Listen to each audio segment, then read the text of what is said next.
Hello, this is T West, and welcome to AfroSynergy. Breaking news, September 22nd, 2011, Libya. In the southern town of Saba, the Libyan military and the warriors have taken control of that town. You have been hearing in the Western and Iranian press that the NATO rebels had taken the town of Saba. However, that is not the case.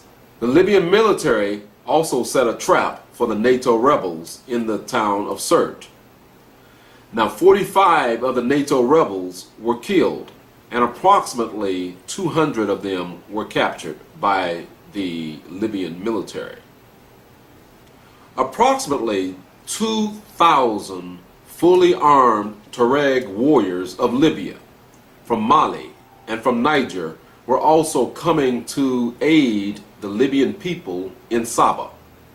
Now, the Tuareg people are a people who are scattered over the regions bordering in Niger, in Libya, of course, in Algeria, as well as Mali, and also the Saharan Desert region, the Tuareg people.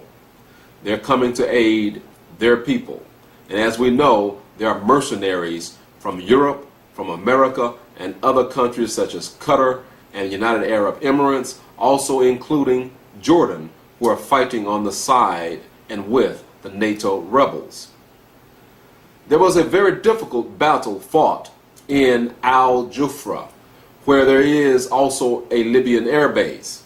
The Libyan military killed 10 NATO rebels, and approximately 20 of the NATO rebels were wounded.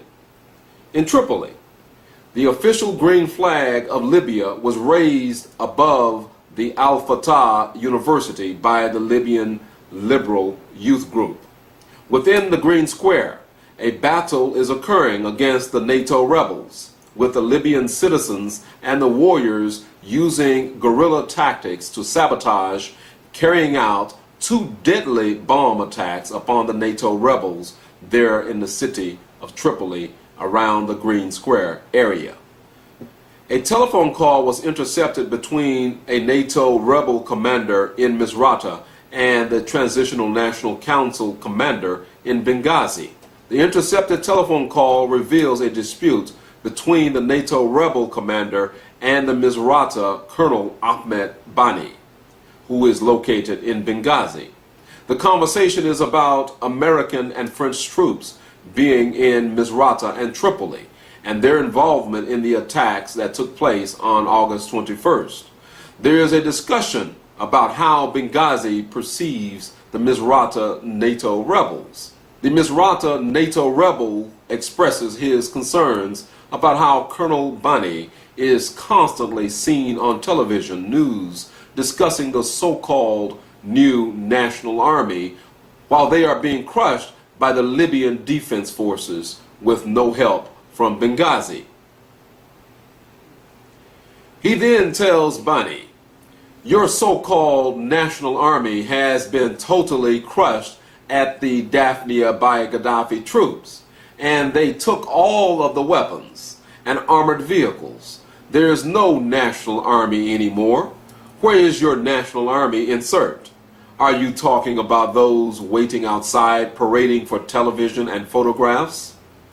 A commander like you should come to the battleground, not go parading on television. Stop acting like the Americans and the French, like Sarkozy, parading while the war is still ongoing in the country. Come to the battleground." Again, that is a conversation between a commander from Misrata and a commander from Benghazi. Ahmed Bani, the National Transitional Council's spokesman, answers him about the psychological operation and the aims justifying his use of the word new National Army. He says that the whole world is fearing a guerrilla situation in Libya, fearing Al-Qaeda and fratricide fights between the different factions.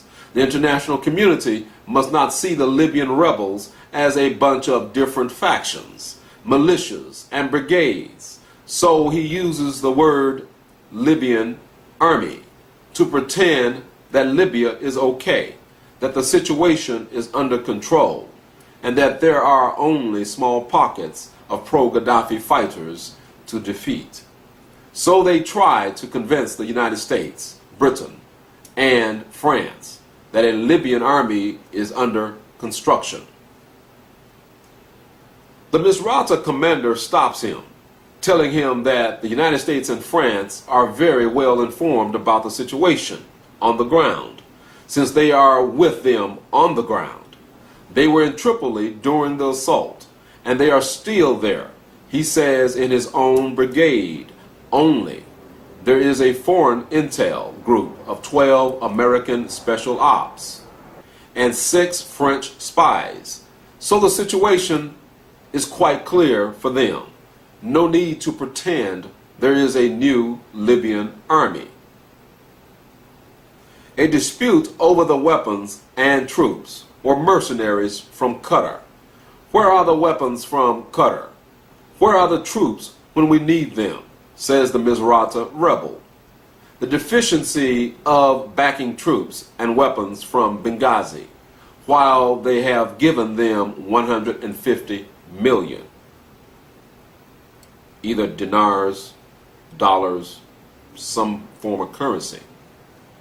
The Misrata commander says that they did not get the weapons they were promised, while they know they are in Benghazi. He swears that each of those in Benghazi who betrayed the Misrata brigade will pay the hard price, and that the revolution will succeed with or without them. He says that even if Colonel Bainey pretends he did not betray, he needs to fix the situation and give what they promised to Misrata's brigade, because he is in power.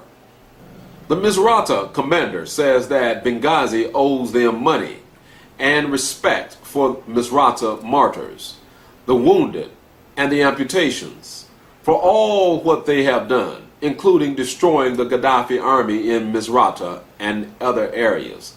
Think about the armies we destroyed. Man, we destroyed 16 battalions in Misrata. There are mass graves of Gaddafi soldiers, but we are not supposed to talk about it? Who destroyed them? And you are talking about a national army? Where is your national army of Benghazi? We are taking major casualties right now. Ambulances and planes are full of our casualties. Hospitals are full of Misratans, rebels. Where is the help coming from Qatar? Where are the weapons coming from Qatar? You guys are excluding us from Libya like we are Bangladeshi. You are doing worse than Gaddafi, forgetting us and pulling us apart.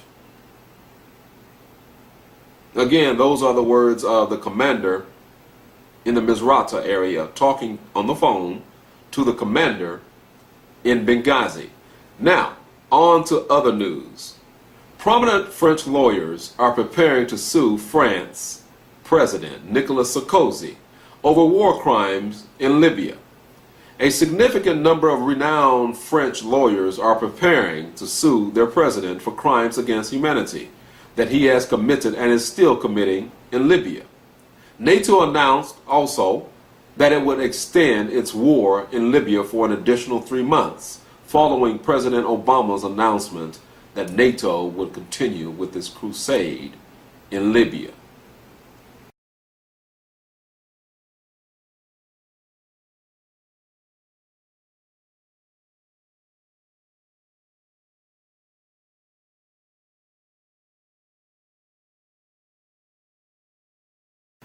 This is the news today, September the 22nd, 2011, Libya.